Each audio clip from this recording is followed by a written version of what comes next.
বাঁচিয়ে রেখেছে, বিকজ মানে পরে ট্রানজিশনাল পারপাস, তাকে যাতে ব্যবহার করা যায়। এবং সারা বিশ্বে যেই ইরানিয়ানরা আছে, সারা বিশ্বব্যাপী ইরানিয়ানরা আমি দেখলাম যে তারা কিন্তু সেলিব্রেট করতেছে।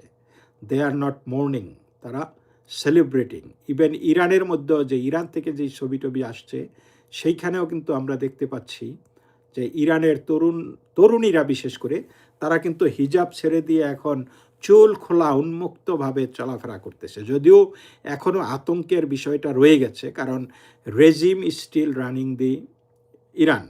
কিন্তু এই ক্ষেত্রে যেটা তারা করবে, যেটা president Donald Trump already ultimatum দিয়েছে যে যারা রেজিমের অনুগত আছো তোমরা তাড়াতাড়ি সাইড চেঞ্জ করো, এবং এখন যদি তোমরা সাইড চেঞ্জ করো তাহলে তোমাদেরকে আমরা প্রোটেকশন দেব, তোমাদেরকে আমরা ইনডেমনিটি দেব, ইমিউনিটি দেব।